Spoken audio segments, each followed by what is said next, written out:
બાબુ ચૌધરી સંવેદન ટીવી ચેનલમાં સૌનું સ્વાગત છે।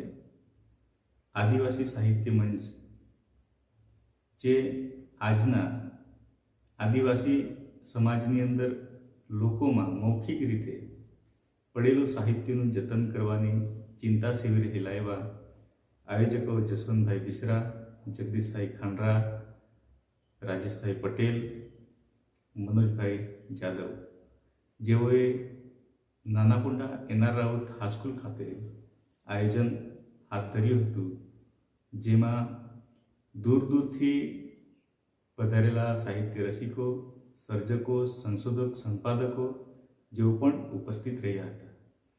આ આદિવાસી સાહિત્ય મંચ 2 સેશનની અંદર વિભાજિત કર્યું હતું, જેમાં પ્રથમ સેશનની અંદર જે વક્તાઓ છે એમનો પરિચય પણ જગદીશભાઈ ખાંડરાએ કરાવ્યો છે અને જેઓને આપણે નિહાળીશું। આવકારું છું, સૌનું સ્વાગત કરું છું। મિત્રો, આજે આપણે 2 સેશનમાં કાર્યક્રમ થવાનો છે। આનંદની વાત એ છે કે બીજા સેશનના 4 જે વક્તાઓ છે એમાંથી 2 વક્તાઓ આપણી વચ્ચે સામેલ છે એવા પ્રાધ્યાપક ડૉક્ટર કનુભાઈ વસાવા સાહેબ પણ ઉપસ્થિત છે, એમને પણ યાદ કરું છું। આ તકે ડૉક્ટર રોશન ચૌધરી એ પણ ઉપસ્થિત છે, એમને પણ યાદ કરું છું। અને સર્વે ઉપસ્થિત સર્વેને આ તકે યાદ કરી આપણે આજના વક્તાઓ પ્રથમ બેઠકના જે છે એમનો પરિચય મેળવી લે। સૌપ્રથમ પરિચય વક્તાઓનો મેળવવા પહેલાં આજના જે પ્રમુખ સ્થાન તરીકે ડૉક્ટર દિનેશભાઈ ખાંડવી સાહેબ સ્ટેજ પાસે બિરાજમાન છે। એમનું મૂળ વતન નાનાકુંડા છે। ડૉક્ટર સાથેનો વ્યવસાય હોવા છતાં સાહિત્યિક રસરૂચિ અને આદિવાસી પરંપરા એ સાચી દિશામાં દોરાય એના માટે ખૂબ છેલ્લા 2-3 દાયકાથી દરેક કાર્યક્રમમાં એમની હાજરી હોય છે અને ખૂબ ઉત્સાહી ડૉક્ટર દિનેશભાઈ જે છે તો એમને આવકારું છું। આનંદની વાત એ છે કે પહેલો અમે જ્યારે કાર્યક્રમ કર્યો ત્યારે આમંત્રણ પણ નહોતું, છતાં પણ દિનેશભાઈ પહોંચ્યા હતા, એટલે એના સાથે જે કેટલાક સંવાદો થયા એના પરથી ખ્યાલ આવે એટલો બધો ઉત્સાહી આપણા ઘણા બધા કેટલાક એવા મિત્રો જે છે તો આ તકે સાહેબને હું આવકારું છું। આજના પહેલા જે વક્તા જે છે એ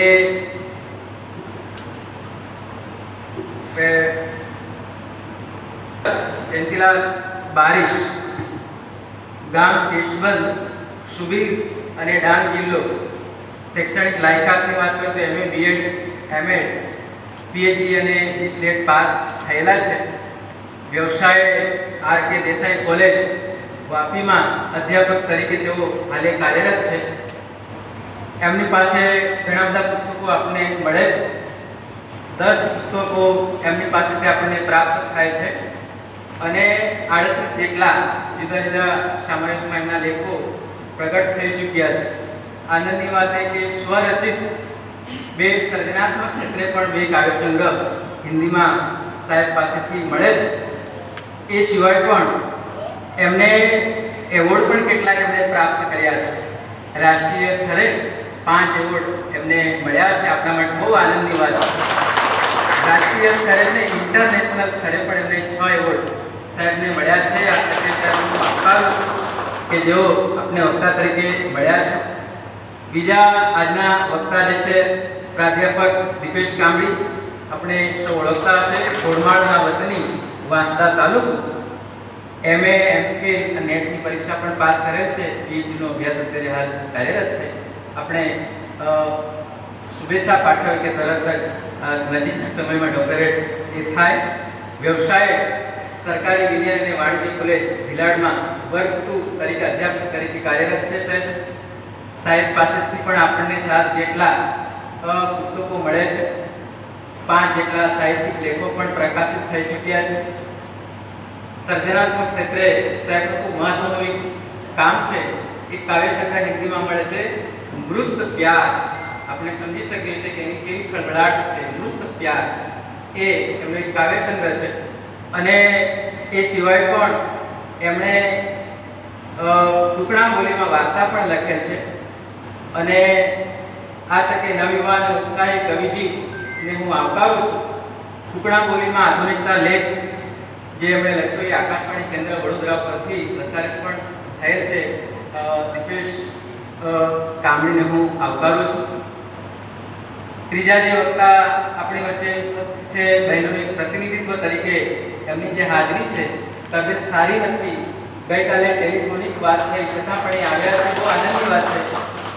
એમનું મૂળ વતન ઉટાળિયા વ્યારા તાલુકો છે, તાપી જિલ્લો. અભ્યાસ MA MPhil અને નેટ પરીક્ષા પણ તેઓ પાસ કરેલ છે. હાલે બેનશ્રી પણ PhD નો અભ્યાસ કરી રહ્યા છે. એમને એક પુસ્તક આપણને જે મળે છે ગ્રામીણ સમાજની મૌખિક વાર્તાઓ, એ પુસ્તકને મિત્રો અકાદમી ગુજરાતી સાહિત્ય અકાદમીનું એક ત્રીજું એવોર્ડ પણ મળેલ છે. એ આનંદની વાત છે આપણા માટે. હાલે તેઓ મુલાકાતી અધ્યાપક તરીકે અટલ બિહારી વાજપેયી સરકારી અને વિજય કોલેજમાં વાકલમાં એ કાર્યરત છે. બેનશ્રીને પણ આવકારીએ છીએ. એમણે મારી ભાષામાં મારી વાર્તા પુસ્તકમાં ગ્રામીણ બોલીમાં કોહલો વાર્તા નામે સ્વરચિત લખેલ છે. એ પણ આપણે નોંધ લેવા જેવી છે. દક્ષિણ ગુજરાતના આદિવાસી હાલરડા અહીં દીપેશ કામડી સાહેબ ડૉક્ટર કમલેશ ગાયકવાડ સાથે સંપાદન કરેલું છે. મહેન્દ્ર પટેલ એમાં સંપાદિત થયેલા હાલરડા અને ગામિત વસાવા અને દેહાવી સમાજના હાલરડા પણ એમણે સંપાદિત કરેલ છે. ખૂબ સારું કાર્ય છે, એમને પણ હું આવકારું છું. આપણા આગળના ચોથા વક્તા જે છે રાજેશ પટેલ, એ દોડધાના કાંઠે યાની કપડાનું પાનસ ગામ એમનું વતન છે.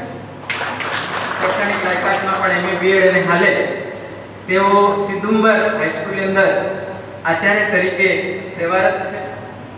હાલ તેઓ પણ PhD નો અભ્યાસ કરી રહ્યા છે. એમને પણ શુભેચ્છા આપીએ કે આવનારા સમયમાં એ ડોક્ટરેટ બને. સાહેબશ્રીનું ખૂબ યોગદાન સારું છે. કાવ્ય લેખન સ્પર્ધામાં મિત્રો ગુજરાતમાં 5 વખત પ્રથમ નંબરે સાહેબનું આવ્યું. એ સિવાય દૈનિક તેમજ અન્ય છાપાઓમાં એમના 50 થી વધારે કાવ્યો પ્રગટ થઈ ચૂક્યા છે. અને કવિતા ઉપરાંત પણ આદિવાસી સંસ્કૃતિ ઉપર ઘણું બધું કામ એ કરી રહ્યા છે. આદિવાસી સંસ્કૃતિ સંદર્ભે આકાશવાણી કેન્દ્ર દમણ અને વડોદરા કેન્દ્ર રેડિયો ઉપરથી એમણે વાર્તાલાપ પણ આપ્યા છે. ધરમપુરમાં જે સાહિત્ય વર્તુળ આજથી 2-3 દાયકા પહેલાથી એ સાહિત્ય સાથે જોડાયેલા છે, એટલે એમાં પણ એક ખૂબ ઉત્સાહી જીવ છે. એટલે રાજેશ પટેલને પણ યાદ કરું છું. આપણે જે અત્યારે જે પ્રાર્થના સાંભળી સ્વરચિત, એમની પ્રાર્થના છે અને એને ઢાળ લયમાં આપવા માટે નીલમ પટેલે એ આરતી ગાઈ છે અને એમણે એક સ્વાગત ગીતની પણ રચના કરેલ છે ધોળિયા બોલીમાં. આપણા માટે આનંદની ગૌરવની વાત છે. સાહેબને પણ હું આવકારું છું. આગળના 5મા વક્તા છે લાલસિંહ વસાવા, અમારા ખાસ મિત્ર છે અને અમને સતત ઢંઢોળતા રહ્યા છે. છેલ્લા અઠવાડિયાથી અમને વારંવાર ફોન આવે કે કેટલું કામ હજુ બાકી છે, ત્યાંથી પણ એ સજાગ રહીને અમને ઢંઢોળતા રહ્યા છે. એમનું મૂળ વતન ડેડિયાપાડા અને નર્મદા અને દક્ષિણ ગુજરાતના મિત્રો બધા અહીં ઉપસ્થિત છે. અભ્યાસમાં MA BEd છે અને હાલે વિજડમ સાયન્સ સ્કૂલ રાજપીપળામાં તેઓ શિક્ષક તરીકે કાર્યરત છે. તેમનું કાર્ય પણ એક સંસ્કૃતિની જ્વાળ માટે ખૂબ આગળ છે. સાહિત્ય રીતે પણ સારું એવું કામ કરી રહ્યા છે. ભરૂચ જિલ્લામાં સાહિત્ય વર્તુળ ગ્રુપ સાહેબ ચલાવી રહ્યા છે અને એ અત્યારે જે પુસ્તક લખી રહ્યા છે, આપણા સારસ્વતો નામનું પુસ્તક એ લખી રહ્યા છે અને એ પુસ્તક માટે એમણે 121 કવિ મિત્રોને રૂબરૂ મુલાકાત લઈને ઇન્ટરવ્યુ લીધેલ છે. એ સિવાય આપણા વિસ્તારની અંદર ફિલ્મ છે, નાટ્ય ક્ષેત્રે અને સંગીત ક્ષેત્રે જે કામ કરી રહ્યા છે, એમણે પણ તેઓ મળ્યા છે અને 66 વ્યક્તિઓને એ રસ ધરાવીને પોતે ઇન્ટરવ્યુ લીધેલ છે. આવનાર સમયમાં પણ એવું એક પુસ્તક મળે એવી અપેક્ષા જે છે. આદિવાસી ઉત્થાન માટે ખૂબ જ મોટા પાયે ભરૂચ જિલ્લામાં એમનું કામ પણ છે, નામ પણ છે. અમે એમનાથી વાકેફ છે, એ પણ ત્યાંથી આવ્યા છે. અમે આવકારીએ છીએ. ખૂબ આનંદની વાત છે. આગળના વક્તા જે છે મહેન્દ્ર પટેલ, એ પણ વાંસદાથી આવે છે, નવસારી જિલ્લો, અભ્યાસમાં પીટીસી, MA અને MPhil અને નેટ પરીક્ષા પાસ છે. હાલે તેઓ પણ PhD નો અભ્યાસ કરી રહ્યા છે. એમને પણ આપણે શુભેચ્છા પાઠવીએ કે તરત જ આ સંતોષ કાર્યક્રમ પૂર્ણ થાય. વ્યવસાય હાલ ઉચ્ચ પ્રાથમિક વિભાગમાં ભાષા શિક્ષક તરીકે પંચમહાલમાં સાજુરા સ્કૂલમાં તેઓ કાર્યરત છે. સર્જનાત્મક રીતે કામની વાત કરીએ તો એમણે ટૂંકણા લોક વાર્તાઓ એક પુસ્તક આપણને આપે છે, એ મળ્યું છે. આનંદની વાત એ છે કે એમને પણ સાહિત્ય અકાદમીનું બીજું પારિતોષિક એમને મળેલ છે. એના માટે પણ આપણે વધાવી છે કાર્યક્રમ. બીજું, એમણે સર્જનાત્મક ક્ષેત્રે 3 પુસ્તકો આપ્યા છે. મારી ભાષામાં મારી કવિતા અન્ય સાથે, મારી ભાષામાં મારી વાર્તા અન્ય સાથે ટૂંકણા કવિતાઓ પણ એમને આપેલ છે. જુદા જુદા સામાયિકો અને છાપાની અંદર પણ એમના કેટલાક લેખો પ્રગટ થઈ ચૂક્યા છે. આનંદની વાત એ છે કે એમના ટૂંકણા કવિતાઓ જે છે એ અનુવાદ ડૉક્ટર રૂપાલી બર્ગે કર્યો છે કે જો એ ટૂંકણા કવિતા એ વાત નેશનલ કક્ષાએ ખૂબ નજીવું કહી શકાય, પણ આપણે એનું સન્માન ન કરીએ તો આપણે એક ખૂબ મોટું પાપ કર્યું છે એવી લાગણી ન અનુભવીએ. એટલા માટે આપણે એક નાનકડો પ્રયત્ન કરી રહ્યા છે.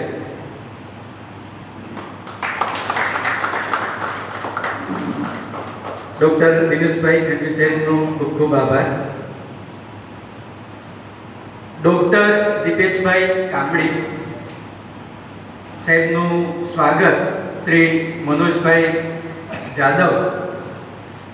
હું વિનંતી કરીશ કે તેઓ સન્માનપત્ર, પુષ્પગુચ્છ અને શાલ ઓઢાડી એમનું સ્વાગત કરે. આપણે તાળીઓ સતત ચાલુ રાખીશું અને વધાવીશું.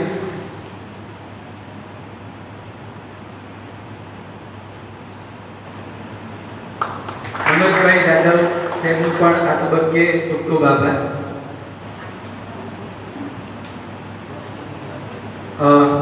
કુમારી ઉર્વશીબેન ગામી, શ્રી વીણાબેન ભીંત્રાને વિનંતી કરું, આ દૂરસ્થ તબિયત હોવા છતાં તેઓ આવ્યા છે એ વાતનું સવિશેષ નોંધ લઈએ છે. એમનું સ્વાગત પુષ્પગુચ્છ, સન્માનપત્ર અને શાલ ઓઢાડી સ્વાગત કરીશું. અમારી ઉપસ્થિત આભાર, ખૂબ ખૂબ આભાર.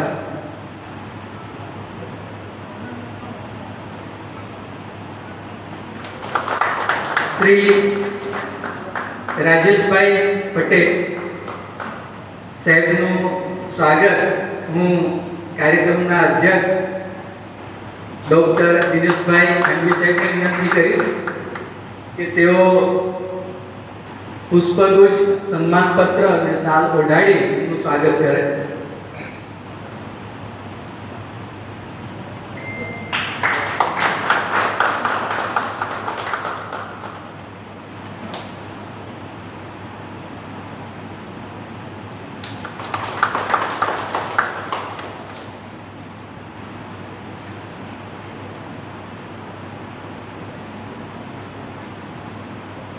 ખૂબ ખૂબ આભાર ડૉક્ટર દિનેશભાઈ ગઢવી સાહેબનો. શ્રી લાલસિંહભાઈ વસાવા કે તેઓ શ્રી લાલસિંહભાઈ વસાવાનું સન્માનપત્ર, પુષ્પગુચ્છ અને શાલ ઓઢાડી સન્માન કરે.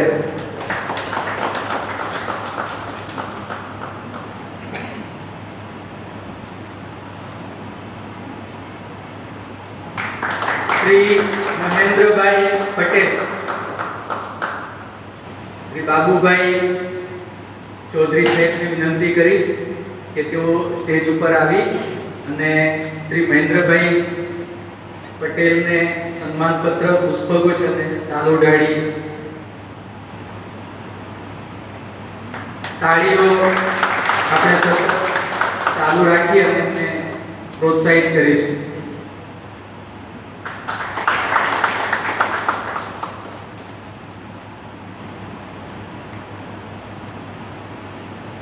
આ તબક્કે શ્રી બાબુભાઈ ચૌધરીનો પણ ખૂબ ખૂબ આભાર.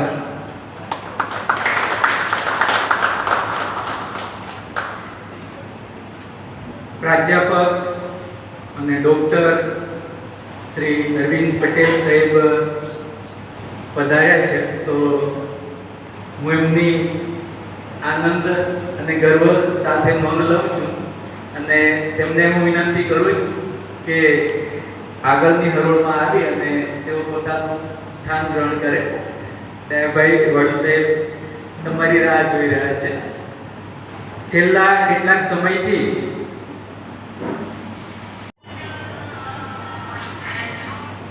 મિત્રો અમે આ કાર્યક્રમ માટે જે કામ કરીએ છીએ હંમેશા અમારા આદર્શ રહ્યા છે એવા વાડુ સાહેબ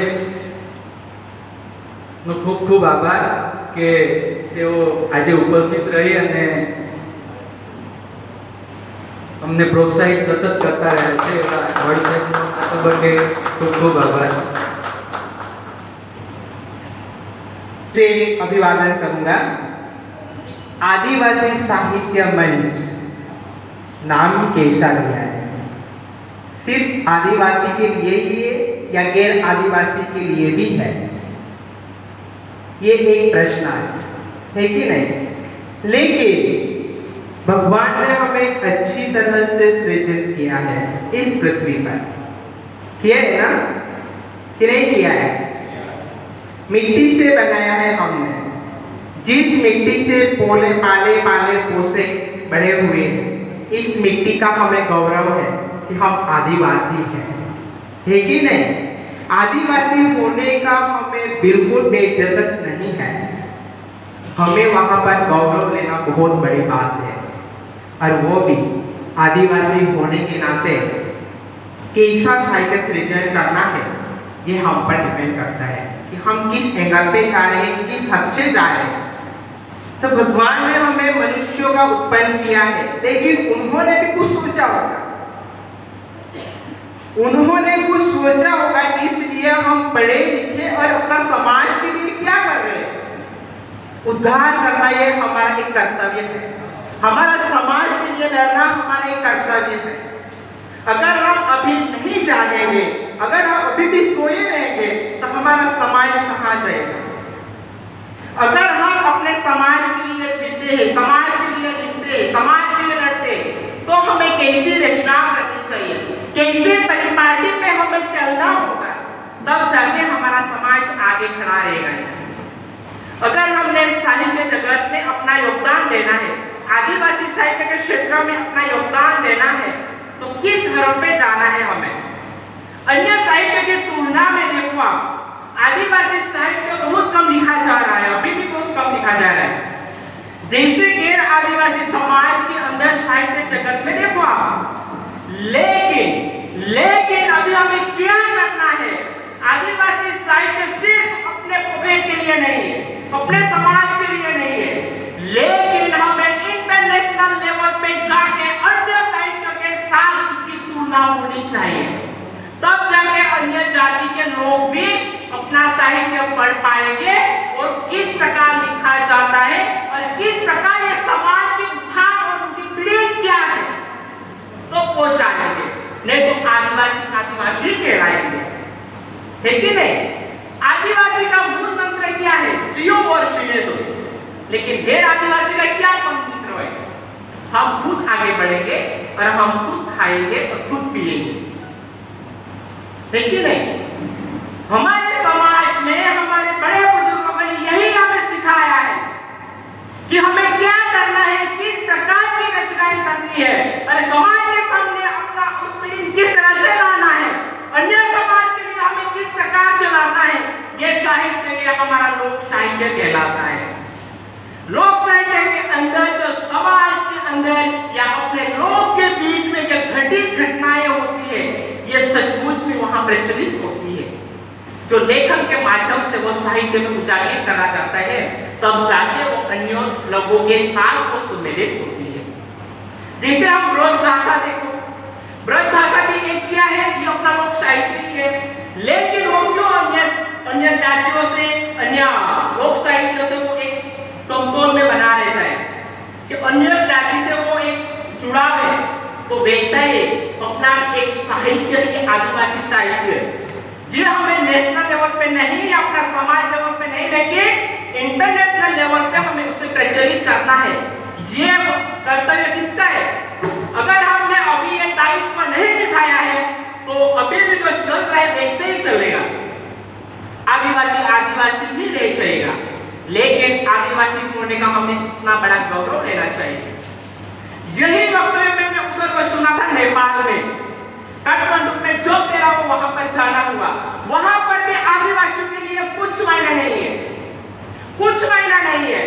वहां सिर्फ इंडिया में ही से एक आदिवासी था, लेकिन मैंने वहां आदिवासी के खिलाफ मैंने इतना सा बोला, आदिवासी को जीने का जो तरीका है वो कैसा है, किस प्रकार का है, उनका साहित्य कैसा है। ऐसा नहीं उनका साहित्य एक जगह से हटा दिया, वहां से भी उठा लिया और वहां छप दिया, नहीं किया, नहीं। आदिवासी में इतने एक प्रशंसनीय बात है और वो खुद लोगों के पास चला जाएगा और अपना साहित्य किस एंगल पे है वो खोजने के लिए वह तैयार है। जिस प्रकार किसान अपने जब खेती करता है तो वो क्या करता है, खेत में क्या करता है, सभी प्रकार के कचरा पत्थर झोल ये सब निकालता है और फिर जाके वो अनाज बोते हैं और उनके 1 गुना नहीं, 2 गुना नहीं, 4 गुना नहीं, लेकिन 100 गुना फल आता है। यही हमारा आदिवासी का जो कर्तव्य है। अगर ये अभी भी हम नहीं निभा पाएंगे, अभी भी नहीं समझ पाएंगे तो कुछ भी नहीं होगा। इसीलिए यही शीर्षक रखा है आदिवासी साहित्य मंच, आदिवासी साहित्य मंच। क्योंकि आदिवासी लोग क्या बोलते हैं, वो कुछ बोलते नहीं है लेकिन करके दिखाते हैं, ठीक है नहीं। जो हमारे आदिवासियों का जो प्रजा है वो देवी देवताओं को किससे मानते हैं? भगवान श्री कृष्ण को मानते हैं या राम को मानते हैं? जो अवतारी महापुरुष है उससे मानते हैं? बताइए मुझे, किससे मानते हैं आदिवासी लोग? बताइए मुझे ऑडियंस, आप बता सकते हो किससे मानते हैं आदिवासी? हम लोक देवता किससे मानते हैं? किससे आराध्य देव मानते हैं? बताइए मुझे। प्रकृति को, प्रकृति के जिसे गोद में हम पले हैं, जिसे गोद में हम जन्म लिए हैं और जिस गोद में हम प्रकृति की पूजा कर रहे हैं वही हमारे प्रकृति पूजक है और वही आदिवासी कहलाता है। नहीं कि हम ऐसे ही पले पुले जाए और फिर ऐसे साहित्य लिख दिए कि चलो मैं आदिवासी हूं, मैं आदिवासी लिखाऊंगा, नहीं। लेकिन उसमें आदिवासी होना एक गौरव की बात कौन सी है? चलो वो खुद भी बोल रहे, अगर हम यहाँ स्टेज पे हैं और मैं बोल रहा हूँ मैं आदिवासी हूँ, अगर मैं स्टेज से बाहर उतर गया तो नहीं मैं आदिवासी नहीं हूँ, पॉसिबल है ये पॉसिबल आदिवासी का? नहीं। लेकिन आदिवासी होना यह हमारे लिए बहुत गौरव की बात है। और उनका लोक साहित्य पढ़ो, लोक साहित्य पढ़ो, लोक साहित्य का डायनामिक किस हद तक उसका चित्रित किया गया है और किस प्रकार उसका वर्णन किया गया है, ये सब हम जानते हैं।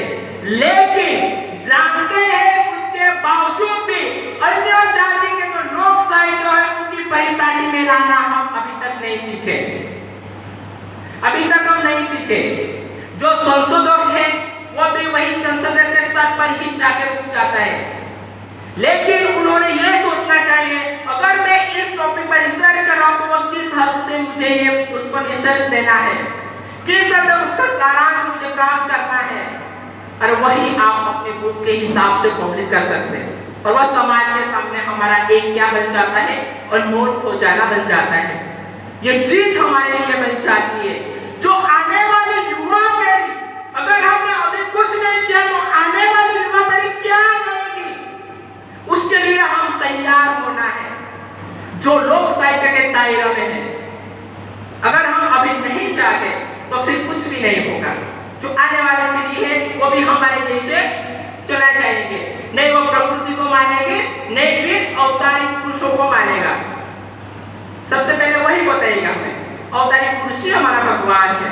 और फिर हम यही मानते हैं श्री कृष्ण है, राम, उसे हम भगवान मानते हैं, नो डाउट। सबसे पहले हमें मन में यही सोचना चाहिए कि जिस प्रकृति के गोद में हमने जन्म लिया है वही प्रकृति हमारी देवताओं है, जो लालन पालन हमें वहां से मिलता है कि नहीं? अभी ग्रामीण समाज के अंदर देखो आप, उनकी लोक देवताएं किस प्रकार के, वो कैसे मानते हैं, उनका एक उत्सव देखो। प्रत्येक जनजाति की अपनी अपनी संस्कृति तथा धर्म होता है, वो भी कैसा है, एक प्रकृति पूजक है। वो ग्रामीण समाज की एक प्रकृति पूजक है। वो सबसे पहले क्या हिवाड़े देव को मानते हैं। हिवाड़े मतलब क्या होता है, क्या होता है हिवाड़े? खेत की रक्षा करने वाला जो बदलते हैं उससे हिवाड़े देव मानते हैं।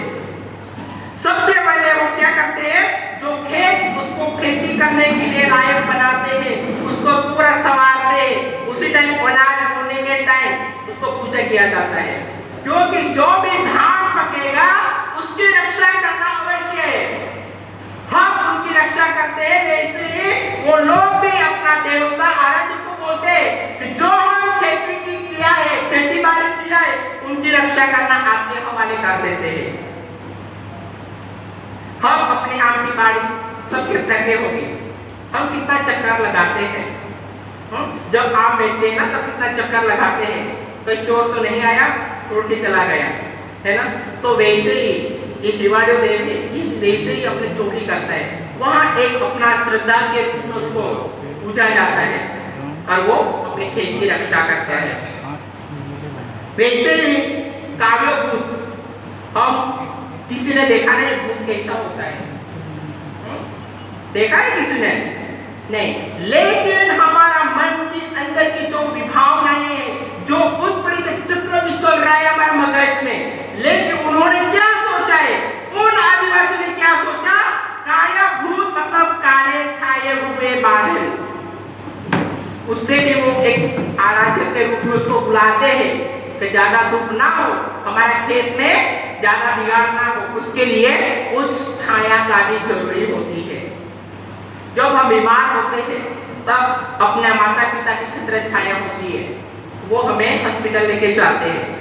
तो बस वैसे ही वो आराध्य देवता अपनी खेत की रक्षा के लिए वो काले काले बादल छाए हुए हैं, वो उससे बुलाते हैं, उसकी रक्षा करते हैं।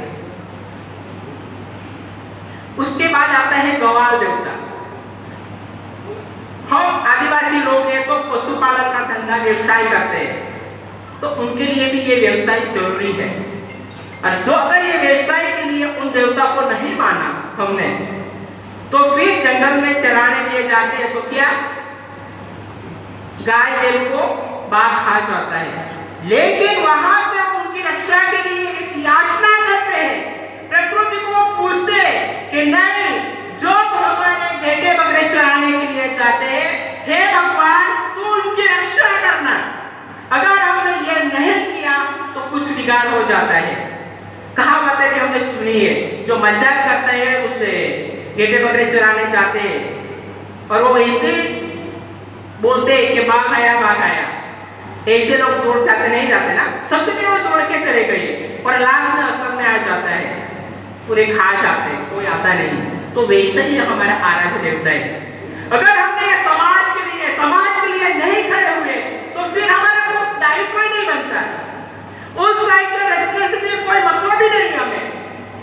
ये साहित्य अन्य साहित्य के परिपथ में लाने के लिए तुलनात्मक होना बहुत जरूरी है, अन्य समाज के लिए तुलनात्मक करना यह बहुत जरूरी है।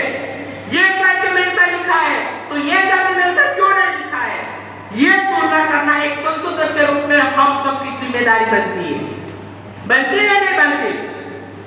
हम सिर्फ लिखने के लिए लिख दिया, पढ़ने के लिए पढ़ दिया, लेकिन हमारे मानव पटल में हमने नहीं डाला तो कुछ काम का नहीं है। जिस प्रकार पत्थर पर हम पानी डालते हैं, रुकता है वो? रुकता है पानी? नहीं रुकता। इस प्रकार जो मनुष्य अवतरे, मनुष्य सिर्फ हम जगह यहाँ ग्रहण करने के लिए नहीं आए हैं या जगह हमने रोकने के लिए नहीं आए हैं, लेकिन हमारे पास जो चीज पड़ी है, जो वस्तु हमारे मानव पटल में पड़ी हुई है, ये हमें बिरादेला मोरक देव સાહિત્યકારો, જેના કારણે હું આ મંચ સુધી પહોંચ્યો એવા દાયાભાઈ વાળુ સાહેબ અને બીજા મારા મિત્રો, જેમનાથી હું ઘણું બધું શીખ્યો છે અને એ લોકોએ મને અહીં ઉપર સુધી પહોંચાડ્યા છે એવા સૌને હું નમન કરું છું. અને મારા વક્તા સાથી મિત્રો, એમને પણ હું વંદન કરું છું કે એમની વચ્ચે મને બેસવાનો એક અવસર મળ્યો. આપણે લોક સાહિત્ય વિશે ઘણી વાતો કરી રહ્યા છે, ચર્ચા કરી રહ્યા છે. ડૉક્ટર જયંતિ બારીશે પણ સાહિત્યમાં આદિવાસી સાહિત્ય છે એને વિશ્વ મંચ મળે, આપણું યોગદાન વિશ્વનું સાહિત્ય ઘણું ચર્ચાઈ રહ્યું છે, એમાં ઘણા વાત થઈ રહી છે અને એક મંચ મળી ચૂક્યું છે. અને આપણું દક્ષિણ ગુજરાતનું લોક સાહિત્ય કેમ પાછળ હોય, સાહિત્ય કેમ પાછળ હોય? આપણી ભાષામાં સાહિત્ય સર્જાય, આપણી ભાષામાં જે કંઠસ્થ સાહિત્ય પડેલું છે એમનું જતન થાય. પ્રશ્ન એ છે કે આપણી ભાષાઓ ક્યાં સુધી ચાલશે? એક મોટો પ્રશ્ન છે. કેમ કે આપણે જાણીએ છીએ કે આપણા આવનાર પેઢી કે સંતાનોને હવે આપણી ભાષા શીખવતા નથી. કેમ કે એ પાછળ પડી જશે. એ આપણે એમ વિચારે આ એક જુદો પ્રવાહ છે અને આપણે એક જુદા પ્રવાહમાં છીએ. અંગ્રેજી ગુજરાતીના કારણે આપણી જે ભાષાઓ છે, કેટલાક લોકોને તો હવે આપણી ભાષા બોલતા નથી આવડતી અને આપણા સંતાનોને પણ નહીં આવડતી. તો આપણી એક પહેલી ફરજ છે કે આપણે પોતાની ભાષામાં બોલીએ, લખીએ, તો એ આગળ જશે. આપણે આ છે વડીલો દ્વારા જે મળેલું સાહિત્ય છે, લોક સાહિત્ય છે, લોક જ્ઞાન છે, એને આપણે લેખિત રૂપ આપીને એને આગળ વધારીએ. આપણા સંતાનો, આવનાર પેઢી એ શીખે. લગ્ન ગીતો, લોકગીતો, કહેવતો કે જે પણ છે એ આવનાર પેઢી શીખે. એ આપણું કે એક પેઢી બીજા પેઢીને આપતા જાય એ ઘણું છે. ભગતો પણ છે, એમની પાસે રહેલું જ્ઞાન એ બીજાને આપે અને શીખે. ઘણીવાર મને પ્રશ્ન થાય છે કે આ જે વાદ્યો છે એ 50 વર્ષ સુધી કેટલાને વગાડતા આવડશે, બનાવતા કેટલાને આવડશે? એ પ્રશ્ન છે. આપણે અત્યારે જોઈએ છે કે કેટલીક વસ્તુઓ મ્યુઝિયમમાં જોવા મળે છે. એવી જ પરિસ્થિતિ તો નહીં થાય અને થવાને હોય તો આપણે જાગીને એને બચાવવું પડે. ટારખું, ડોબળી કે જે કહીએ છીએ, હું ભીલાડ બાજુ નોકરી કરું છું, સાહેબ પણ ત્યાંથી આવ્યા છે. તો કેટલાક વિદ્યાર્થીઓને કહું છું કે તમે એ શીખો, મારે પણ શીખવું જોઈએ. હું બીજાને શું કામ કહેવું? હું પણ શીખું અને એને આગળ વધારીએ. ભાષા તો આપણી જે કુકણા કે વારલી કે ધોળિયા જે પણ છે એ એમાં રહેલું લોક સાહિત્ય ઘણી આપણે જોયું હશે કે મૌખિક સાહિત્ય ઘણા પ્રસંગે ગવાતું હતું. એ છે, પણ હવે આપણી પ્રવૃત્તિઓ બદલાય છે, પ્રસંગો બદલાય છે, પ્રસંગો બદલાયા છે, જેના કારણે એ પ્રસંગોની સાથે સાથે જતા ન રહે એ જોવું જોઈએ. કેમ કે આપણે જન્મની પ્રથા પણ બદલાઈ ગઈ છે. હવે આપણે બર્થડે સેલિબ્રેશન કરીએ છીએ. હવે આપણે જે 5 દિવસનો જે છઠ પૂજા કે પાચમ કરતા હતા, પાચોરો કરતા હતા, એ સમયે ગાતા હતા, એ પણ ક્યાંક હવે ન બોલાવવા આવે એવું પણ બને. હવે આપણે સુવારીબાઈને હોસ્પિટલમાં નહીં લઈ જતા, પેલી એમની પાસે કરાતા હતા, હવે એમને પણ ક્યાંક લોકો નહીં લઈ જતા. અને આ પ્રકારની પ્રથા છે. તો એમના પાસેનું રહેલું સાહિત્ય એ સચવાવવું જોઈએ એવી હું આશા રાખું છું અને એ જ આપણે કરવાનું છે. દક્ષિણ ગુજરાત જો એક પ્રદેશ છે જેમાં 8 જેટલી જાતિઓ રહે છે. તમે જાણો છો, ચૌધરી, વસાવા, ગામીર, વારલી, કુકણા, ધોળિયા વગેરે જાતિઓ ભરૂચથી લઈને વલસાડ, દાદરાનગર હવેલી સુધીના વિસ્તારમાં રહે છે. દરેક જાતિની પોતાની સંસ્કૃતિ, ભાષા અને તેનું લોક સાહિત્ય છે.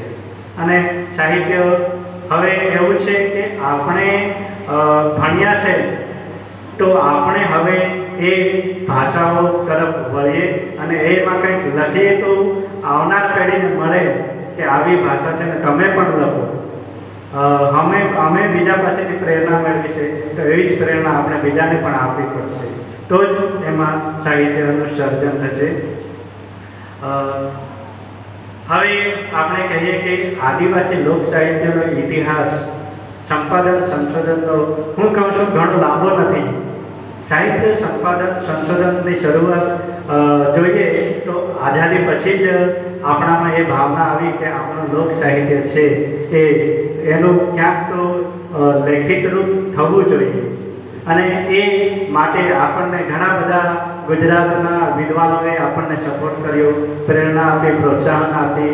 એમાં ડૉક્ટર હર્ષભાઈ છે, પછી ઘણા બધા એવા સાહિત્યકારો છે, હિન્દી, મરાઠી એવા જે લોક સાહિત્ય વિદો હતા, એમણે આપણને પ્રેરણા આપી કે હું તમારી ભાષા નહીં જાણું, પણ તમારા આશરે તમે આ સાહિત્ય તમે બહાર લાવો, તમને મદદ કરે, અમે તમારા હાથ પકડીએ છીએ, તમારું સાહિત્ય જગત સુધી, પુસ્તકો સુધી પહોંચાડો, કે શ્રવ્ય આપણે દ્રશ્ય શ્રવ્ય માધ્યમથી એને પહોંચાડીએ, એવો આપણો એક આશય રહ્યો છે.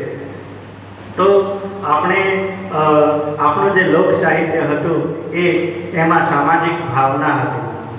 સામાજિક ભાવના એટલે કેવી ભાવના, અને વ્યક્તિગત ભાવના એટલે કેવી ભાવના. એટલે સામાજિક એક જન્મ થાય એ મારા ઘરનો, મારા સંતાનનો જન્મ નહીં, પણ આખા ગામમાં એક સંતાનનો જન્મ થાય છે એવી ભાવના હોય.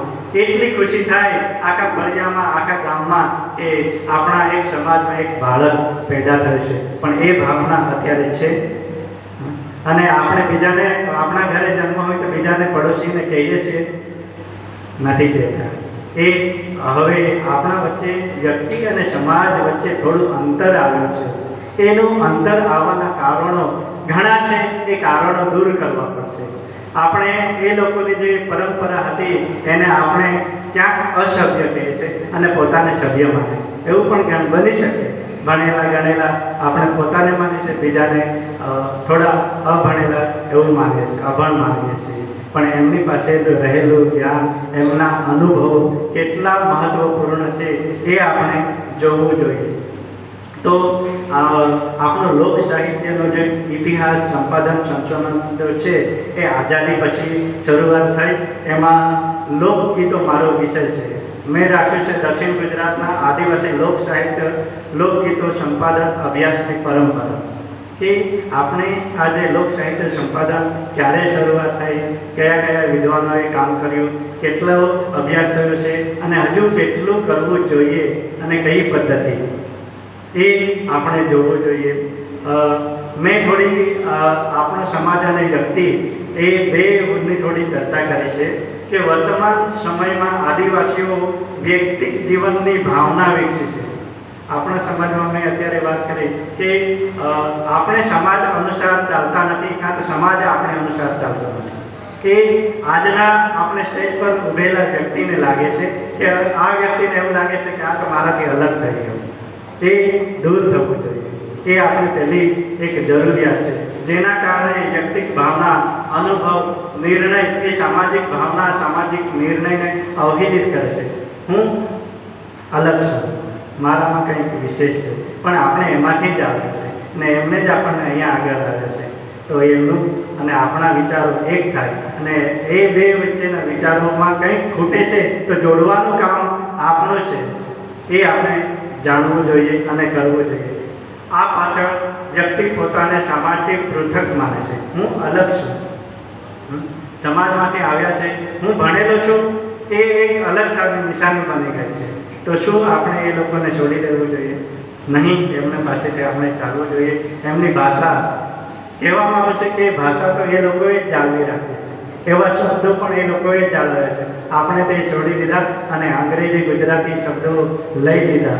એના કારણે આપણા મૂળ શબ્દો હતા એ પણ જતા રહ્યા. કેટલાક વૃક્ષોના નામ, પક્ષીઓના નામ, કે કઠોળ કે અનાજ વાસણોના નામ બાળકોને ખબર નથી, એને અંગ્રેજી નામ છે.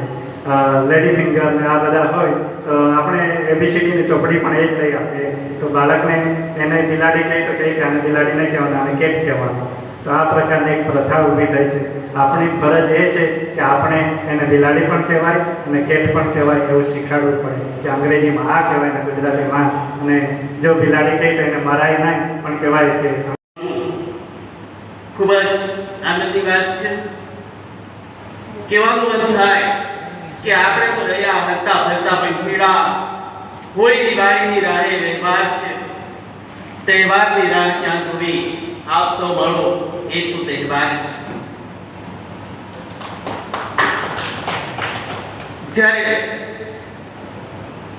આદિવાસી સમાજની વાત હોય તો કેટલીક બાબતો જે છે પહેલા જ કહ્યું છે, એટલે આપણે હું માત્ર ટૂંકમાં કેટલીક વાતો કહીશ કે આદિવાસી સમાજ, તો કે આપણે કહીએ કે હા હું આદિવાસી છું, પણ દિવસે દિવસે ક્યાંક ને ક્યાંક આપણે આપણી વાસ્તવિકતા ભૂલતા જઈએ છીએ. આજે તો કે આપણા જે બાળકો છે અને એમને તો કે ખરેખર આપણી જે લોકબોલી છે, એ જોધીર હોય, ગામીર હોય, વસાવા હોય, તોડિયા હોય, કુકણા હોય, તો એ બોલી આપણા બાળકો બોલી શકતા નથી. તો કે નહીં ચાલે, એમને બહુ જ વાસ્તવિક રીતે આપણા બાળકોને આપણી જે લોકબોલી છે, આપણી જે માતૃભાષા છે, એ શીખવવી પડશે. બિલકુલ જરૂરી છે. કારણ કે એવું જો ના થાય તો આવનારા દિવસોમાં, હા, એ ભાદરવાલે તો એક વાક્ય યાદ છે કે ભાષા જાય તો સંસ્કૃતિ છે. આપણી જે સંસ્કૃતિ છે અને એને જો ટકાવી તો આપણા જે કંઈક રીત રિવાજ એને અકબંધ રીતે આપણે સાચવવા પડશે. અત્યારે જ વાત કરી છે કે આપણે અલગ અલગ પ્રસંગોમાં આપણા જે લોકવાદ્યો છે એ લોકવાદ્યોને ધીમે ધીમે કંઈક ભૂલતા છે અને મેલોડી છે અને આ ને બધું એ લાગી ગયું છે. તો એના બદલે આપણી જે મૂળ સંસ્કૃતિ જે છે, મૂળ વાદ્યો જે છે, એ તરફ આપણે ફરજિયાત પાછા વળવું જ પડશે. અને તો જ આપણે ગૌરવે તો કે અમે આદિવાસી છીએ એ કહી શકીશું. હાલ ઘણી બધી વખત આપણે જાણીએ છીએ કે પહેલું સૂત્ર જાતે રહી આપતી वो મારી તંદુરસ્તીને સાચવવા માટે તો કે હવે મોટાભાઈ કંઈક ઓર્ગેનિક ખેતી અને એ તરફ વળ્યા છે. અરે આપણો સમાજ તો કે શરૂઆતથી વર્ષોથી મૂળ ઓર્ગેનિક ખેતીમાં બાંધનારો હતો. આ તો ધીમે ક્યાંક ધીમે પછી આપણે કંઈક વટલાતા ગયા અને પેલા ખાતર અને રાસાયણિક દવા તરફ વળ્યા. તો એ પણ આપણા માટે એટલી જ નક્કર વસ્તુ છે. સાથે જ તો કે જ્યારે શિક્ષણની વાત આવે તો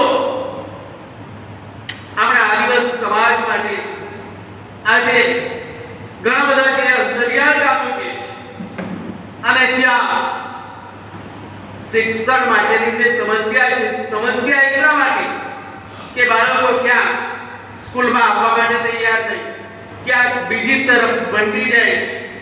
એક સમય હતો કે જ્યારે ક્યાંક કાર્પેટ ઉદ્યોગ અને એમાં મોટાભાગે જતા, આજે તો કે ક્યાંક કારખાનાઓમાં જીઆઈડીસીઓમાં જતા રહે છે. અને એના કારણે આજે પણ જે ડ્રોપ આઉટ રેશિયો સૌથી વધારે છે અને એ ધીમે ઓછો થાય એના માટે આપણે માત્ર ચિંતન નહીં પણ નક્કર રીતે વિચારવું રહ્યું. સાથે કે જ્યારે શિક્ષણ જ્યારે વધશે તો આપણા સમાજમાં જે કહેવાતી અંધશ્રદ્ધાઓ વહેમ અને એ આપમેળે, હા, શ્રદ્ધા, અંધશ્રદ્ધા અને એની વચ્ચે જે પાછળ ભેદ રેખા છે.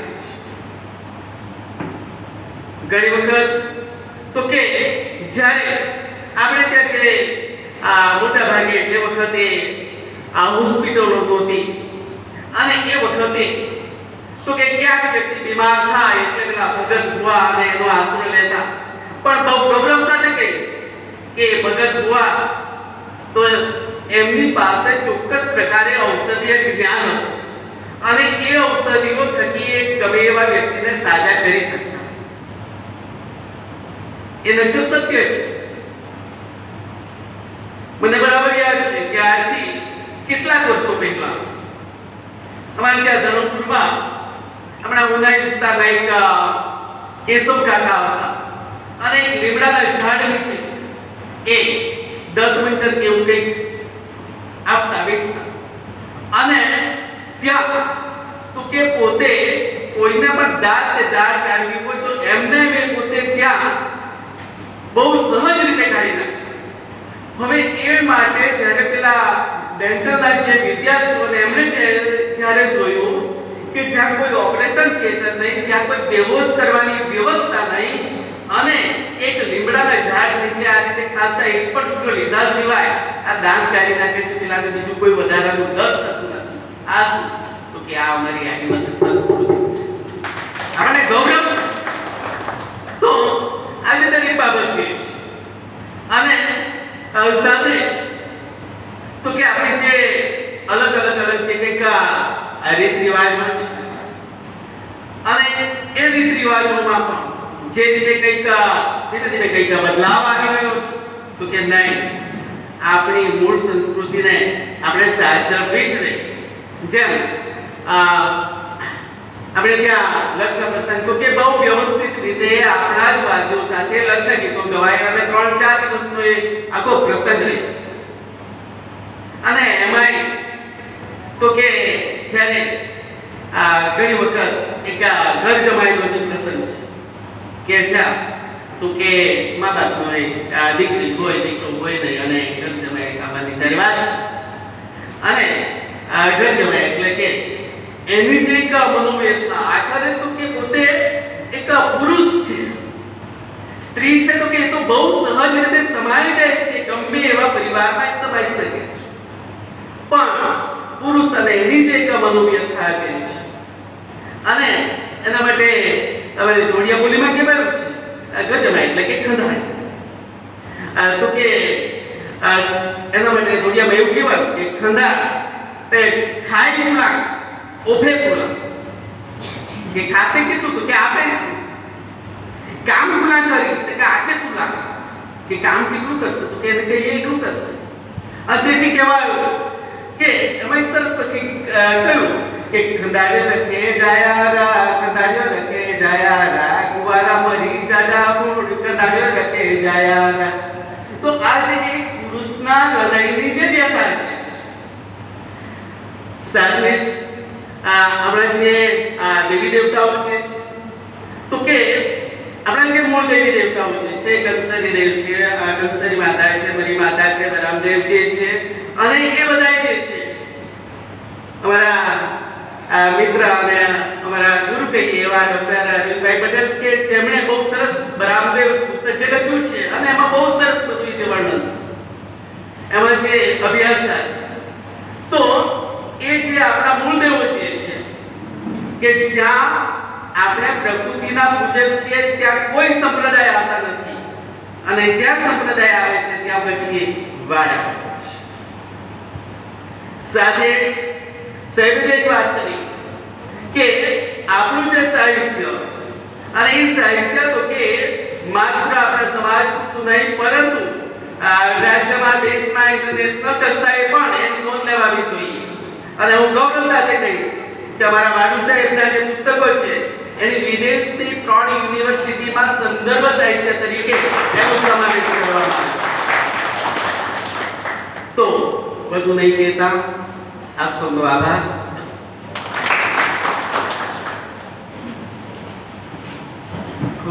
આદિવાસી શબ્દ અને એની ઓળખ જ્યારે આપણે બોલીએ છીએ ત્યારે અંદરથી એક અવાજ આવવો જોઈએ કે ના ના ના ના ખરેખર હું આદિવાસી છું. પણ થોડું એ તરફનું વડલ બદલાયું છે.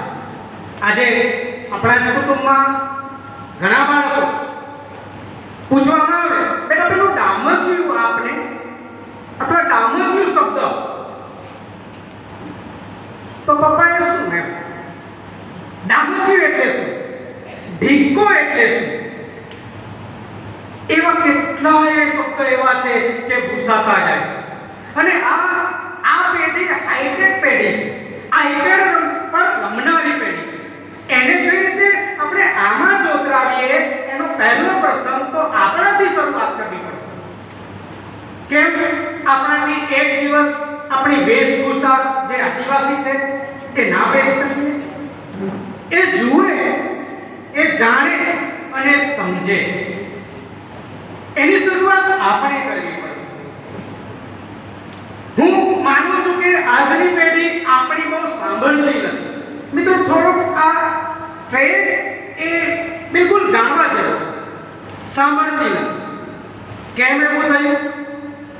અત્યારે તમે જોજો તો કોઈ અંગ્રેજીના વાક્ય બોલી દીધું હોય, દાખલા તરીકે એક શબ્દ ગુજરાતીમાં હું બોલું, ઢેકું.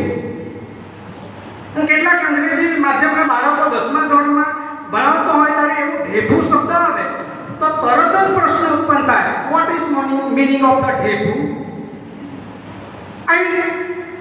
તમે વિચારો, આ એવી પેઢી છે, આપણે કેવી રીતે એને વાળીશું? મને એ પણ દુઃખ થાય છે કે અત્યારે જો કોઈ ફિલ્મ સ્ટાર આવ્યો હોય અથવા અન્ય કોઈ સ્ટાર જો અહીંયા આવ્યો હોય તો આખી જનમેદની ખચાખચ ભરાઈ જાય છે. આ મને નિરાશા થાય છે.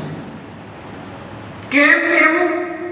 એનો ખ્યાલ પોતપોતાની સમજ, પોતપોતાના વિચારો હોઈ શકે. પણ નક્કી કરો, હું મૂળ તો થોડુંક સાહિત્યનો માણસ છું એટલે એ થોડુંક એ લઢણપણું આવતું જાય. પણ મારા મિત્રો હંમેશા કહેતા કે, અને ડોક્ટર આનંદભાઈ વસાવા હંમેશા કહેતા, લાલસિંહ કંઈક તો કરવું પડશે દોસ્તો. હંમેશા એનું આદરપૂર્વક નામ લઉં છું. મારું સાહિત્ય હોય કે કવિતાનું પઠન હોય, હું હંમેશા એને યાદ કરું, કંઈક તો નવું કરવું પડશે. જે નથી થયું એવું કંઈક કરો. એટલે મેં શરૂ કર્યું. સાથે સાથે એ પણ મેં ધ્યાન આપ્યું કે આ પેઢીને પકડવી બહુ અઘરી છે. આપણે આપણા બાળકોને ખેતરના શેઢે નથી લઈ જતા અને આશા રાખીએ કે બેટા તું ખેતી કર. આપણે આપણા બાળકોને ઔષધિ બાગમાં લઈ જઈએ અને એને બતાવીએ તો ખરા કે આને કડાયો કહેવાય, આને સાદર કહેવાય, આને અર્જુન કહેવાય. માત્ર 2-3 નામો જાણવાથી બાળક એના કરતા ઓછું. શહેરીકરણના બાળકો 5G પર રમનારા, એમને ડિબેટ જ્યારે કરવામાં આવે છે પ્રાચીન સંસ્કૃતિ અને આધુનિક સંસ્કૃતિ અને એવા ટોપિક આપવામાં આવે છે, તે હંમેશા એક બુરાઈ કરીને એની પ્રશંસા કરે.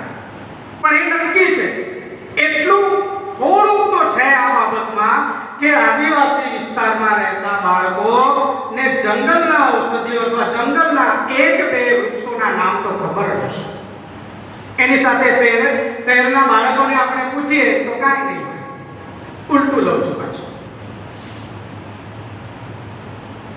ગામડાના બાળકોને કોમ્પ્યુટરનું જ્ઞાન હવે છે, હું બરાબર જાણું છું, હવે છે, પણ શહેર કરતા તો ખરેખર ઓછું. એટલે બેનું તાલમેલ ક્યાંક એક આ તરફ પાવર છે, બીજું આ તરફ પાવર છે. એ પણ જરૂરી છે. આપણી સંવર્ધન આપણું ભાષાનું થાય, આપણું બોલીનું થાય. હું જાણું છું ડેડિયાપાડા જેવા નાનકડા જે તાલુકામાંથી આવું છું, પરંતુ ત્યાં મેં એવું ડેડિયાપાડામાં નથી જોયું કે એવો કે જે આદિવાસી તરફ ઢળ્યા છે તો માત્ર લેખન અંદરથી એવું એ ના થાય કે ના યાર ખરેખર આપણું જ છે. આ થોડી નિરાશા ઉપજે છે. નર્મદા જિલ્લામાં હું જીતુભાઈનું નામ લઈ શકું, ગૌરવભાઈ લઈ શકું. મારી વાત જે કરવાની હતી એ દેવતાઓ પર હતી, પણ આ મને ઊંચા કરતું હતું. અને કહેવાય છે ને સાહિત્યમાં, ફૂલો મને ગમે છે, ફોરમ મને ગમે છે, તમે બધા હો સાથે તો મોસમ મને ગમે છે. તો ગમે છે એનો અર્થ શું ગમે છે? માત્ર કાવ્ય લગણથી આપણે એકબીજાના વિચારો આદાન પ્રદાન કરી શકીએ છીએ, બરાબર છે, પણ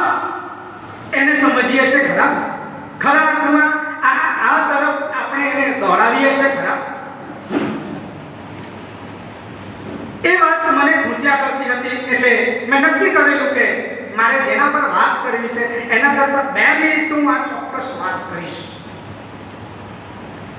જેટલું આપણે એટીએમ નું ધ્યાન રાખીએ છીએ એટલું જ લાઇબ્રેરીનું પણ ધ્યાન રાખીએ. જેટલી જ આપણે એક શર્ટ લેવા જઈએ ને કેવા ફેરવીને લઈએ છીએ એટલી જ જો કાળજી આપણા સમાજ માટે રાખી હોત તો થોડો એ તરફ આગળ હોત. એ પણ સાચી વાત છે. એ વાત પૂછતી હતી કે બળાપો કહેવાય, સાહેબનો આક્રોશ સાથે તો ના કહી શકું, પણ એ થોડો મને અંદરથી આમ ડસ્યા જેવું થાય. મને વાત કરવી હતી આદિવાસી લોક સંસ્કૃતિના દેવતાઓ. મિત્રો, આ કોઈ ઉપજાવી કાઢેલી કથા નથી. લગભગ 500 ગામોના વડીલોને જે કહેવાય વડવાઓને મળીને જાણ્યું છે અને પછી એ જ તમારી સમક્ષ હું રજૂ કરું છું. રાજપીપળા થી થોડા આગળ આવીએ તે વિંધ્યાચલ પર્વતની હારમાળાઓ આવે. એ હારમાળાઓમાં રાજપીપળાથી સૌપ્રથમ ગામ એટલે ખામર. કેટલાક ગયા હશો તો હું એમને એ દર્શન કરાવી દઉં. એ ખામરની આગળ જાઓ તો એક ટેકરી આવે છે. ત્યાં હજુ પણ ત્યાં ડેરી છે, હાલ પણ ડેરી છે. એ મને જાણવા મળ્યું કે અહીંયા આ વિસ્તારમાં લગભગ 25 ગામોમાં 2 બહારવટિયા રહેતા. શરૂ કરું છું મારી વાતની માંડણી શરૂ કરું છું. એ એવા બહારવટિયા હતા, બહુ સક્ષમ હતા, પણ ત્યાંના આજુબાજુના જે ગામડાના લોકો છે એ ભૂખે મરતા. એટલે એ બહારવટિયા લૂંટે અને જે ગામના અગ્રણીઓ હોય એમને બોલાવે અને એમને જરૂર પૂરતું અનાજ આપે. તમે જોજો, લૂંટવું અને લોકોની સેવા કરવી કેવા જેને દેવતાઓ ગણે છે એમ નિત્યક્રમ બનતો જાય અને હંમેશા એ ટેકરી પર ભેગા હોય. બધા પોતપોતાના ગામના આવે એટલે એવું નિરંતર ચાલ્યા કરે. એટલે બધા લોકોએ એક ખાન્યા ભૂર્યા, 2 નામ હતા એવા, એક ખાન્યા અને બીજું ભૂર્યા. એ ખાન્યા ભૂર્યાને એ ગામના લોકો દેવ માનવા માંડ્યા કે આપણો સાચો ભગવાન તો આ છે. આપણને એ પોતે તો લૂંટે છે અને આપણને એમાંથી આપે છે. જેમ વાલ્ય લૂંટારો પોતાના માટે લૂંટતો હતો, આ તો પોતાના માટે નહીં લોકોના માટે લૂંટીને લોકોને આપે છે. તમે વિચાર કરો, આની તુલના કરો તો થોડું આપણે સંતોષાય કે ના યાર, ખરો ભગવાન તો આ છે. એની સાથે એક તુલના એ પણ કરી દઉં કે વીરપ્પનને એ ભલે ડાકુ હતો પરંતુ આજુબાજુના ગામડાઓ એને ભગવાન માનતા હતા. આ સનાતન સત્ય છે.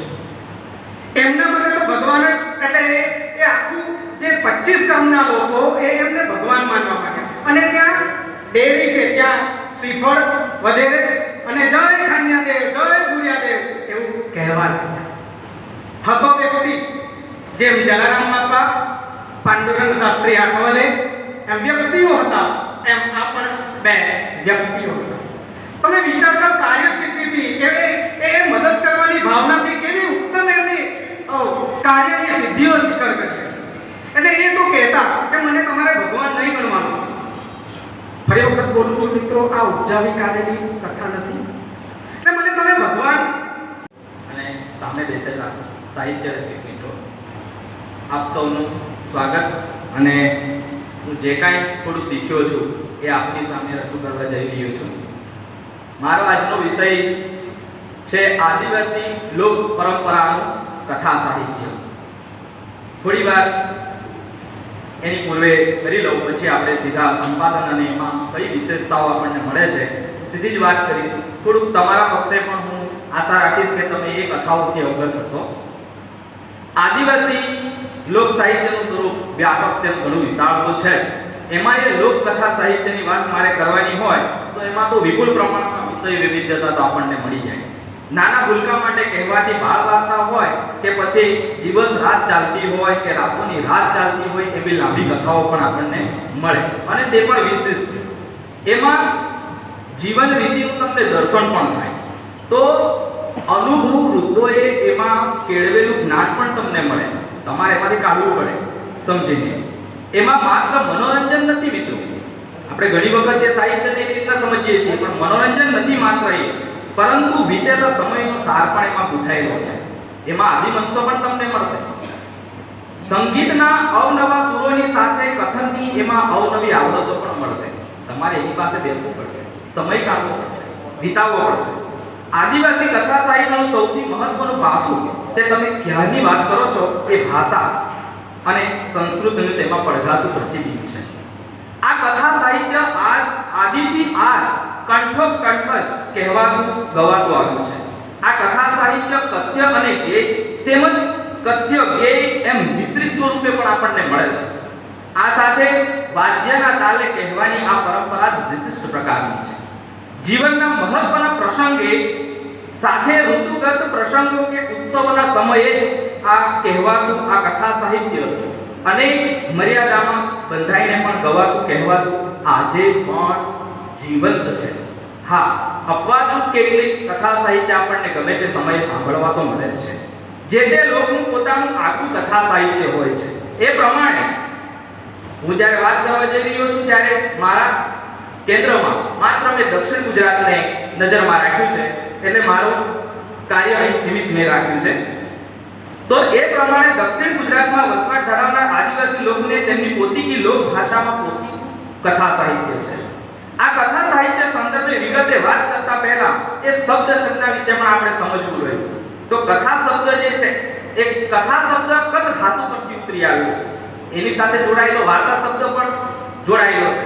સાત જોડણી કોર્સમાં તમે જોશો તો લગભગ 13 કરતા પણ વધારે એના અર્થો જોડાયેલા છે. અને એમાં શું એનો અર્થ એવો આપ્યો છે કે કથા શબ્દનો સીધો અર્થ કહેવું કે કરવું એવો થાય, પણ જે અર્થ આપ્યા છે એ આ પ્રમાણે છે કે વાર્તા કે કહાણી, ઈશ્વર સંબંધી કે ધર્મ સંબંધી સંભાષણ, કીર્તન કરવું તે, વૃત્તાંત કે ચરિત્ર જેવા જુદા જુદા અર્થો એમાં બતાવાયા છે. કથા અને વાતો અહીં આપણે જોઈએ તો લગભગ એકબીજાના પર્યાય તરીકે પ્રયોજાતા હોય એવું આપણને મળે. એટલે ગુજરાતી સાહિત્યની જ્યારે વાત કરી ત્યારે ડોક્ટર પ્રાંજલી પટેલે પોતાનું પુસ્તક જે છે લોકવાર્તા સાહિત્ય વિમર્શમાં આ ભેદ રેખાને સ્પષ્ટ કરવા માટે બહુ મથામણ કરી છે. બીજા અભ્યાસોએ કર્યો છે, પણ મને આ પુસ્તક મેં જોયું છે એટલે હું એક વધારે વાત કરું છું કે એમાં લોકકથા અને લોકવાર્તાના સ્પષ્ટ ભેદ રેખા બતાવવાનો પ્રયત્ન કર્યો છે, પણ અંતે ગૂંચવણ એની એ જ છે. આ એટલા માટે કહી રહ્યો છું કે જ્યારે મારે વાત કરવાની છે ત્યારે ત્યાં પણ આપણે જોવું રહ્યું.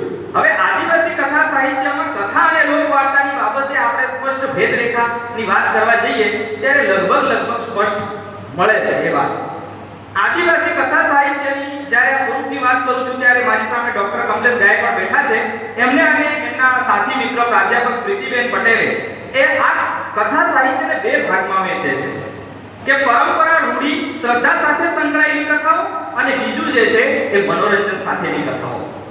તો વળી મારા વડીલ મિત્ર એવા શ્રી ડાયાભાઈ વાડુ પણ આપણી વચ્ચે બેઠા છે. એમને કથા સાહિત્યને 3 પ્રકારમાં વિભાજિત કર્યું છે.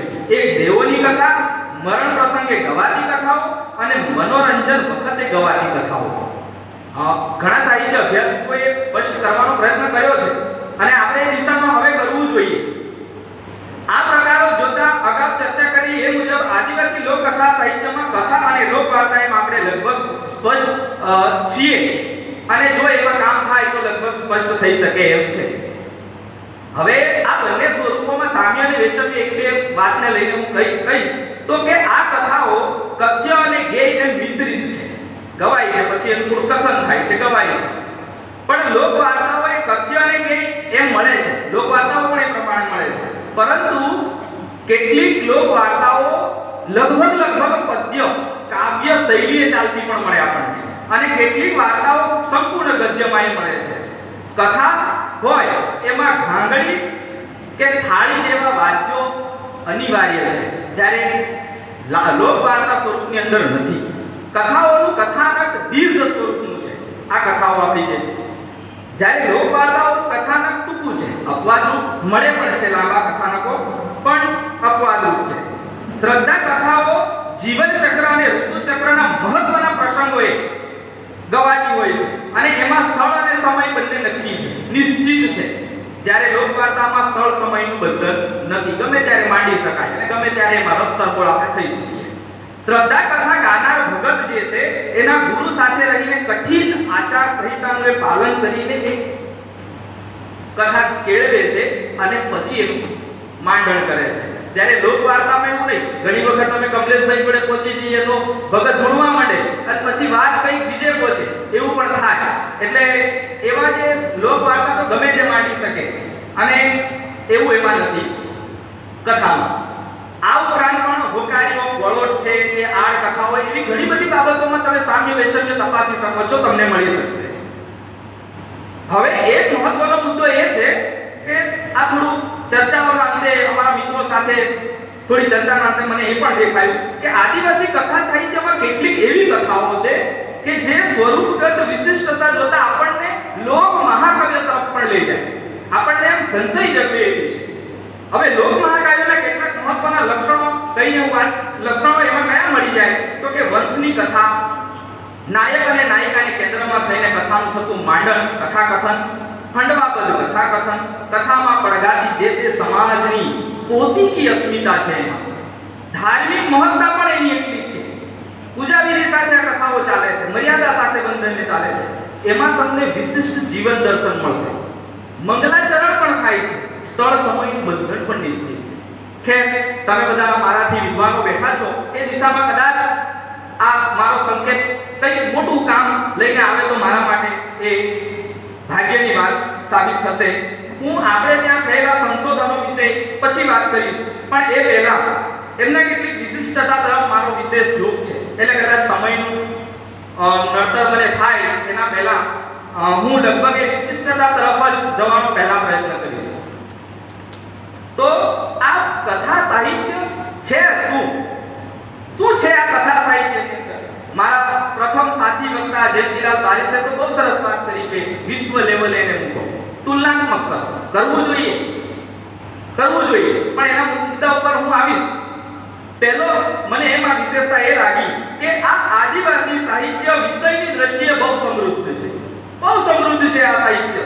તમે જુઓ, દેવી દેવતાઓની એમાં વાતો છે, કોસલે કોહનોની વાતો. આપણે ત્યાં છે ને કોઈ વિધવા ડોશીનો છોકરો હોય અથવા તો જેનું કોઈ નહીં હોય ને એને આપણા ગામ પોસે, એને પોહલો કે પોસલે, અમારા ખૂણામાં પોસલે પોર કે, તો એની પણ વાતો તમને મળશે. પ્રકૃતિના તત્વની વાતો મળશે, પ્રેમની વાતો પણ મળશે. પ્રેમની વાતો માટે તમે બહુ સરસ એક ઉદાહરણ પાંડદેવ અને ગુંજવલાની વાર્તા તમે વાંચો, એમાં તમને પ્રેમનો અદ્ભુત નજારો તમને મળશે. કનસરાની કથા પણ એના માટે કહીશ, મર્યાદાલક્ષી પ્રેમ.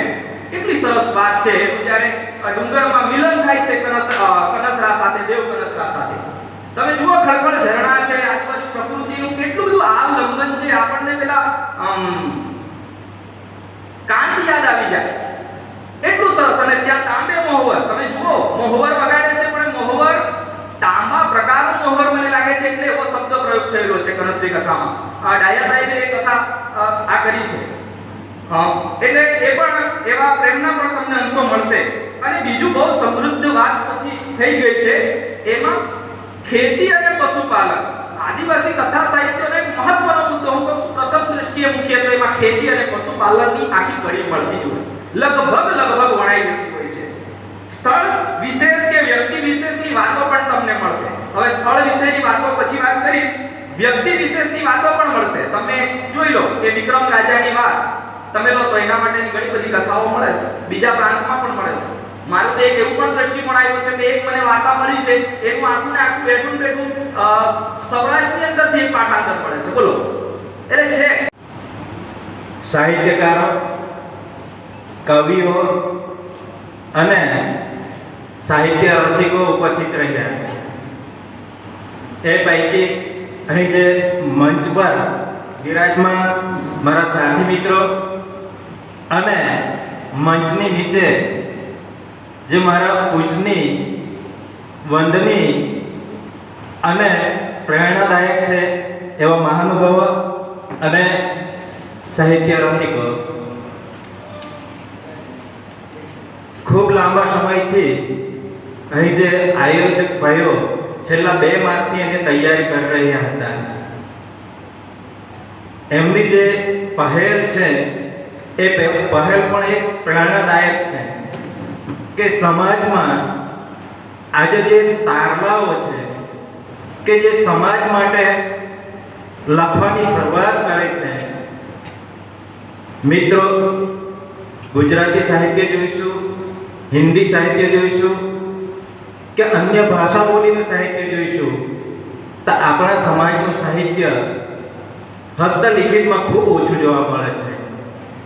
અને બીજી રીતે જોઈએ તો કંઠસ્થ સાહિત્યમાં એકદમ સમૃદ્ધ છે, પણ એ સમૃદ્ધિનો લાભ ગેર આદિવાસીઓ પોતાના સાહિત્યમાં સર્જનમાં ઉપયોગ કરી ન જાય એ પણ આપણે જોવાનું છે.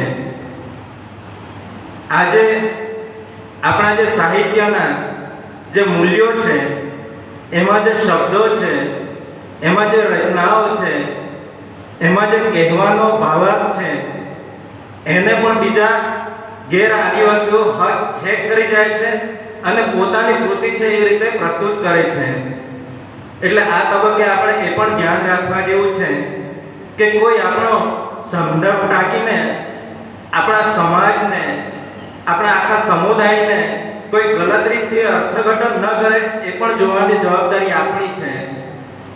અત્યાર સુધી આદિવાસી સાહિત્યનું જે સર્જન થયું છે એ ગેર આદિવાસી સમાજે કર્યું છે અને એના એંગલથી એણે વર્ણન કર્યું છે. એટલે ઘણી વખત આદિવાસી સમાજ જે માનતો હોય જીવો અને જીવવા દો, પણ ઘણી વખત એમના સાહિત્યમાં આપણા માટે જે શબ્દ પ્રયોગો હતા એ ચોર, લૂંટારા કે બહારવટિયા કે એ ટાઈપ કે કોઈનું જૂઠવી લેવાવાળા, પણ હજારો વર્ષથી આ સમાજે વર્ગના માર્યા કોઈ આવ્યા છે, એમને આશરો આપ્યો છે, રોટી આપી છે અને એને અગવડતા ન પડે એના માટે પોતે પણ બલિદાન આપ્યું છે. આજે એ સમાજને કોઈ બીજા અલગ તરીકાથી ચિતરીને જાય એ જવાબદારી પણ હવે આવનાર સમયમાં આપણી રહેશે. કારણ એટલું જ છે કે અત્યારે તાજેતરમાં જ કદાચ સમાન સિવિલ કોડ આવી રહ્યો છે. એ વખતે આપણું કદાચ સાહિત્ય પણ કદાચ એ લોકોના આંખથી જોવાની એ લોકો ચાલુ કરશે અને આપણને પણ એના સમુદાયના હિસાબે જીવવાની ફરજ પડશે. એટલે આપણું જે સાહિત્ય સર્જન છે એના માટે આપણે સતર્ક રહેવું પડશે કે જેથી કરીને હજારો વર્ષથી આપણા સમાજ જે સાહિત્યનું કે લોકબોલીમાં પણ જે કંઠસ્થ હતું એમાં એ જે સાચું હતું, નજર દેખાતું હતું એ જ લખતા હતા.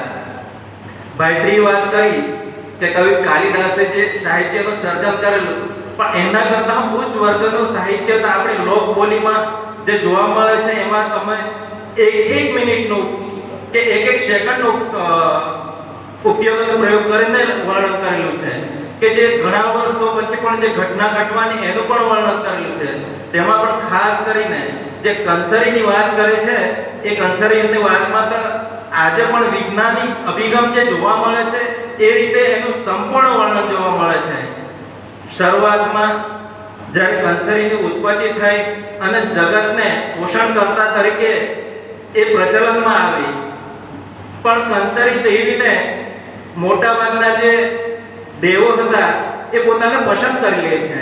પસંદ કરીને એને પરણવા માટે તજવીજ કરે છે, પણ કંસરી કોઈ અલગને ચાહતી હોય તો એના લઈને એ જે દેવો હોય એ પેલા જે કંસરી જેને ચાહતી હોય એને મારી નાખે છે. એટલે કંસરી ખૂબ રુદન કરે છે. એટલે નારાયણદેવ આવીને પૂછે છે કે ભાઈ તું આ રીતે રુદન કરશે તો દુનિયાનું પાલન પોષણ કોણ કરશે? એટલે એને ખૂબ સમજાવવામાં આવે છે. તો એ એવું વાત કરે છે કે ભાઈ મારું જે અસ્તિત્વ હતું એને તમે ખતમ કરી નાખ્યું, તો પછી તમે મને કંઈક એવી વ્યવસ્થા કરી આપો. તો કે શું જોઈએ? તો કે મને મારા બાળકો જોઈએ. તો એમણે કીધું કે હારું તમારું બાળકો થશે એમ. તો એમણે એ વાત કરી કંસરીએ કે ભાઈ મારો પતિ જ નથી તો મારું બાળકોનું સર્જન કેવી રીતે થશે? કેમ કે એ લોકોએ જે કંસરીને પરણવાના હતા એમણે તો ઓલવેઝ એને મારી નાખેલો હતો. એટલે બચ્યું શું? જ્યાં સળગાવી દીધેલો એ જગ્યાએ રાખ હતી. એટલે પછી એ લોકોએ વાત કરી કે હવે કંઈક ને કંઈક રીતે આ દુનિયાને જીવાડવું હોય તો એ રાખમાંથી પણ કંઈક સર્જન કરવું પડશે. અને એ લોકો રાખમાંથી ઢગ કરીને એક ભમરા ટાઈપનો જીવ ઉત્પન્ન કરે છે, જીવ બનાવે છે અને કહે છે કે આ તારો પતિ એમ. તો આજે વિજ્ઞાનનો નિયમ છે કે જ્યાં સુધી પરાગનયનની પ્રક્રિયા નહીં થાય તો બીજો જીવની ઉત્પત્તિ થતી નથી. આજે એ જ ભમરો જ્યારે કંસરીને પરણે છે ત્યારે ભમરા બનીને એક ફૂલ પરથી બીજા ફૂલ પર જાય છે, એક કણી પરથી બીજા કણી પર જાય છે અને ત્યાં એના બાળકની મતલબ અનાજની ઉત્પત્તિ થાય છે.